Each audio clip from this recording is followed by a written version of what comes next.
آئیے ادب کے ایک سب سے بڑے نفسیاتی تھرلر کی دنیا میں قدم رکھتے ہیں۔ ایک ایسی کہانی جہاں ایک قتل کا عمل ایک انسان کی روح کی گہرائیوں کو ہمارے سامنے کھول کر رکھ دیتا ہے۔ یہ ایک بہت ہی پریشان کن سوال ہے نا؟ اور یہی سوال فیودور دوستویسکی کے شہرہ آفاق ناول کرائم اینڈ پنشمنٹ کے بالکل مرکز میں ہے۔ بس یہی ایک خیال کہانی کی مرکزی کردار کے ضمیر اور حقیقت کے بیچ ایک ایسی خطرناک جنگ چھیڑ دیتا ہے جس سے نکلنا تقریباً ناممکن ہو جاتا ہے۔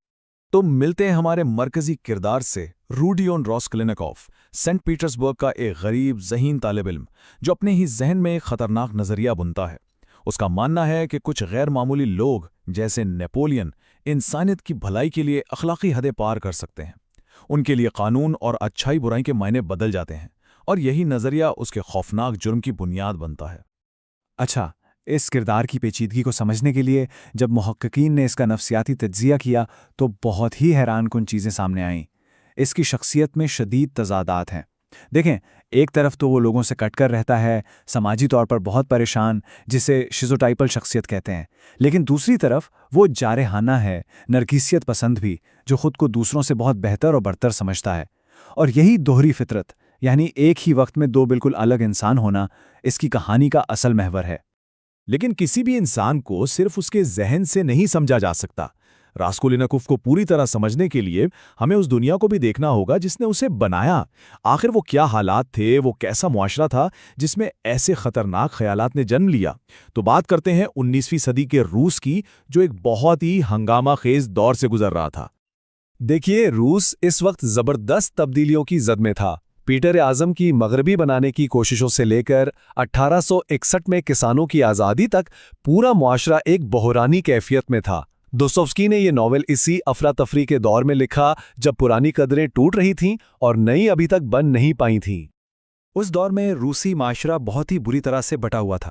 ایک طرف تھے عمرا جو بیرون ملک سے پڑھ کر آتے، فرانسیسی بولتے تھے اور عیش و عشرت میں ڈوبے رہتے تھے، اور دوسری طرف تھی غریب عوام، کسان جو زمینوں پر محنت کرتے تھے اور پھر نوکریوں کی تلاش میں شہروں میں آ جاتے تھے جہاں ان کے لیے کچھ نہیں تھا۔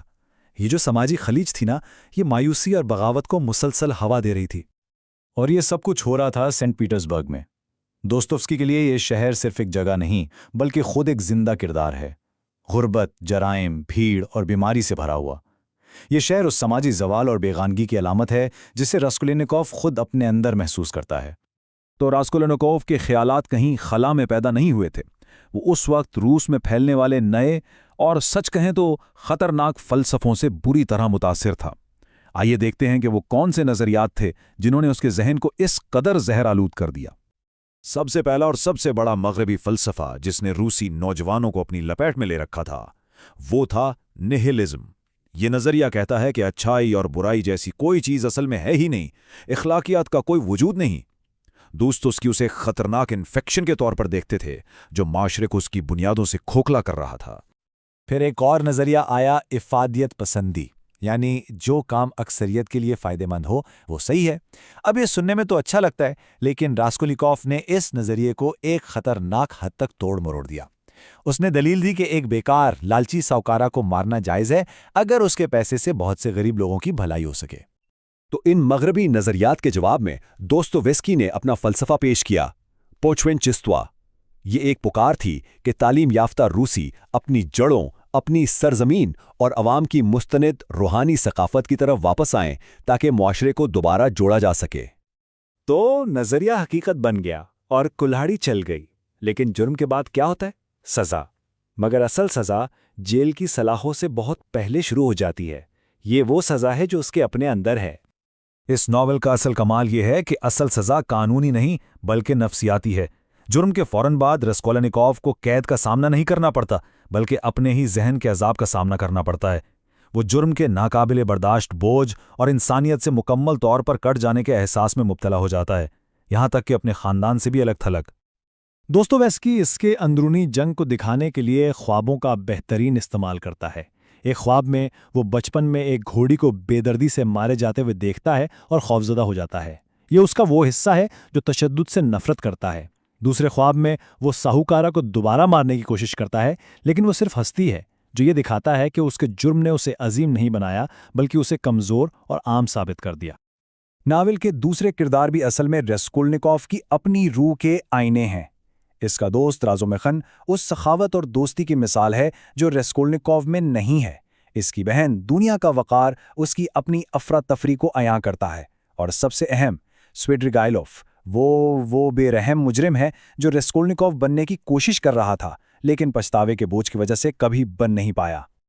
تو اس تمام تاریکی، جرم اور تنہائی میں کیا امید کی کوئی کرن ہے؟ کہانی کا آخری حصہ اسی سوال کا جواب دیتا ہے اور نجات کے امکان پر بات کرتا ہے۔ اور یہیں سونیا مارمیلاڈوف کا کردار سامنے آتا ہے۔ وہ ایک طوائف ہے، معاشرے کی نظر میں ایک گنہگار، لیکن حقیقت میں وہ بے لوث قربانی، گہرے مسیحی عقیدے اور ہمدردی کی ایک زندہ مثال ہے۔ وہی راسکولنیکوف کی واحد امید بنتی ہے۔ جب راسکولنیکوف اسے اپنے جرم کے بارے میں بتاتا ہے تو وہ اسے دھتکارتی نہیں ہے، اس کے بجائے وہ یہ طاقتور الفاظ کہتی ہے۔ یہ الفاظ اس کی گہری ہمدردی اور اس کی تنہائی کو توڑنے کی صلاحیت کو ظاہر کرتے ہیں۔ وہ اس کے جرم سے نہیں بلکہ اس کے دکھ سے متاثر ہوتی ہے۔ یہی وہ لمحہ ہے جب اسے احساس ہوتا ہے کہ نجات نفرت سے نہیں بلکہ ہمدردی سے ممکن ہے۔ بالآخر تین قوتیں مل کر راسکولنیکوف کو اعتراف جرم کی طرف دھکیلتی ہیں۔ ایک تو اس کے اپنے جرم کا ناقابل برداشت بوجھ، دوسرا سونیا کی غیر متزلزل محبت جو اسے ہمت دیتی ہے، اور تیسرا تفتیش کار پورفیری کا ہوشیار نفسیاتی دباؤ جو اسے سمجھا دیتا ہے کہ اعتراف ہی واحد راستہ ہے۔ سونیا اسے ایک سلیب دیتی ہے۔ یہ صرف ایک چیز نہیں ہے، یہ تکلیف کے ذریعے نجات حاصل کرنے کے راستے کی علامت ہے۔ دوستوفسکی کے لیے حقیقی توبہ اور روحانی تجدید صرف مصیبت برداشت کرنے اور اسے قبول کرنے سے ہی ممکن ہے۔ اور یہ ہمیں ایک آخری گہرے سوال پر چھوڑ جاتا ہے۔